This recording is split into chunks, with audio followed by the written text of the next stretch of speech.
മനക്കൊന്നൽ പോരാ കാറ്റൊക്കെ മനക്കൊന്നൽ പോര് പോര് പോര്.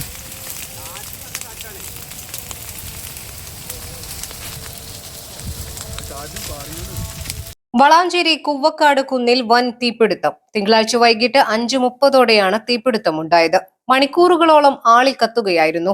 നാട്ടുകാർ വിവരമറിയിച്ചതിനെ തുടർന്ന് തിരൂരിൽ നിന്നെത്തിയ ഫയർഫോഴ്സും സിവിൽ ഡിഫൻസ് ടീമും വളാഞ്ചേരി പോലീസും നഗരസഭാ കൌൺസിലറുടെ നേതൃത്വത്തിലുള്ള നാട്ടുകാരും ക്ലാസിക്കോ ക്ലബ് അംഗങ്ങളും ചേർന്നാണ് തീയണയ്ക്കാൻ നേതൃത്വം നൽകിയത്.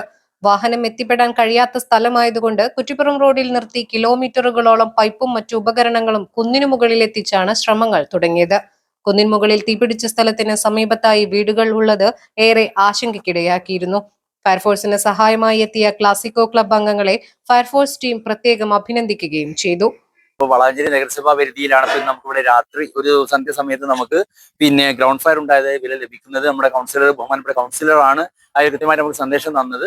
അപ്പൊ അതിന്റെ അടിസ്ഥാനത്തിൽ പെട്ടെന്ന് ഞങ്ങൾ ഇവിടേക്ക് എത്താനുള്ള ശ്രമം നടത്തുകയും അൺഫോർച്ചുനേറ്റ്ലി നമ്മുടെ കുട്ടികളെ ഭാഗത്ത് ചെറിയ ബ്ലോക്ക് ഉണ്ടായിരുന്നു. അവിടെ പരിപാടി നടക്കുന്നുണ്ടായിരുന്നു, ഭാഗമായിട്ട് ഒരു ബ്ലോക്ക് ഉണ്ടായിരുന്നു. എങ്കിൽ കൂടി വളരെ വേഗത്തിൽ തന്നെ ഞങ്ങൾക്ക് വിവരം ലഭിച്ച അടിസ്ഥാനത്തിൽ എത്രയും പെട്ടെന്ന് എത്തുകയും നമ്മൾ ഫയർ ഫൈറ്റിംഗ് ആരംഭിക്കുകയും ചെയ്തു. അതിൽ ഏറ്റവും എടുത്തു പറയേണ്ട കാര്യം ഇവിടെയുള്ള നാട്ടുകാരുടെ ഒരു ഇതാണ്. പ്രത്യേകിച്ച് നമുക്കറിയാം, നമ്മുടെ ഇന്ന് നമുക്കറിയാം എന്തൊരു ദുരന്ത നിവാരണ സംവിധാനത്തിൽ നമുക്കറിയാം നമ്മുടെ രാജ്യത്ത് തന്നെ ഒരു കൃത്യമായ ഒരു നിയമ സംഹിതയുണ്ട്.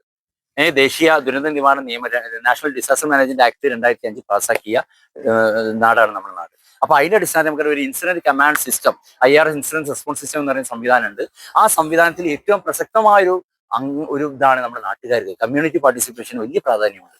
നമ്മൾ എവിടെ എന്തൊരു ഇൻസിഡന്റ് ഉണ്ടായി കഴിഞ്ഞാൽ ഇവിടെ ആദ്യം ഓടിയെത്തുകയും എല്ലാം ഫസ്റ്റ് റെസ്പോണ്ടന്റ് എന്ന് പറയുന്നത് എല്ലായ്പ്പോഴും നാട്ടുകാരാണ്. അപ്പൊ ആ ഒരു അടിസ്ഥാനത്തിൽ ഇന്ന് വളരെ നല്ല പ്രവർത്തനമാണ്. പ്രത്യേകിച്ച് നാട്ടുകാർ, പ്രത്യേകിച്ച് കുട്ടികൾ, വിദ്യാർത്ഥികൾ അടക്കമുള്ള കുഞ്ഞുങ്ങളും നമ്മുടെ യുവാക്കളൊക്കെ വളരെ നന്നായിട്ട് ഇടപെട്ടു. അതിന്റെ അടിസ്ഥാനത്തിലാണ് പ്രത്യേകിച്ച് നമുക്ക് ആ ലാൻഡ്സ്കേപ്പ് നമുക്കറിയാം, പ്ലെയിൻ ഏരിയ അല്ല അല്ലെ, ഒരു കുന്നിച്ചേരുവായിരുന്നു. അപ്പം തൊട്ടടുത്ത് വീടുകളൊക്കെ ഉണ്ട് എന്നുള്ള ഒരു ആശങ്ക ഉണ്ട് നമുക്ക്. പക്ഷേ ഫോർച്യൂനേറ്റ്ലി നമ്മളെല്ലാവരും കൂടി തീർച്ചയായിട്ടും നിങ്ങളുടെ എല്ലാവരുടെ സാന്നിധ്യത്തിൽ നമുക്ക് പൂർണ്ണമായിട്ടും തീ അണക്കാൻ കഴിഞ്ഞു. വളാഞ്ചേരി കുവ്വക്കാട് ഏരിയയിൽ പെട്ടെന്നൊരു തീ പടരുകയും നമ്മളെ എത്രയും പെട്ടെന്ന് നമ്മുടെ കൗൺസിലറുടെ നേതൃത്വത്തിൽ നമ്മൾ ഫയർ ആൻഡ് ടീം നമ്മുടെ തിരൂര് ഫയർ സ്റ്റേഷനിലേക്ക് വിളിച്ചറിയിക്കുകയും വളരെ റാപ്പിഡായിട്ട് തന്നെ തിരൂർ ഫയർ സ്റ്റേഷനിലെ ഫൈസാറിന്റെ നേതൃത്വത്തിൽ, ഫൈസാറുണ്ട്, സതീഷ് സാറുണ്ട്, കുറെ ഫയർ ഫൈറ്റേഴ്സ് ഉണ്ട്. ഇവരെത്രയും പെട്ടെന്ന് നമ്മൾ എത്തുകയും നമ്മളൊരു ടീമായിട്ട് നമ്മുടെ നാട്ടിലെ മുഴുവൻ നാട്ടുകാരും അതുപോലെ ക്ലാസിക് ക്ലബിലെ മുഴുവൻ പ്രവർത്തകരും എല്ലാവരും കൂടെ ചേർന്നിട്ട് നമ്മുടെ ഈ സാറിന്റെ നേതൃത്വത്തിൽ എത്രയും പെട്ടെന്ന് നമുക്ക് ആ തീ അണക്കാൻ കഴിഞ്ഞു. ഇതിനു വേണ്ടി നമ്മുടെ കൂടെ നിന്ന് പ്രവർത്തിക്കുക എത്ര റാപ്പിഡായിട്ട് റെസ്പോൺസ് ചെയ്ത, അതുപോലെ നമ്മുടെ അമീൻ സാറ്, ഇവിടെ എത്തിച്ചേർന്ന എല്ലാ ഫയർ ഫൈറ്റേഴ്സും നമ്മൾ നാടിന്റെ പേരിലും അതുപോലെ നമ്മുടെ ക്ലാസിക് ക്ലബിന്റെ പേരിലും നന്ദി അറിയിക്കും. News desk 3 Max Live.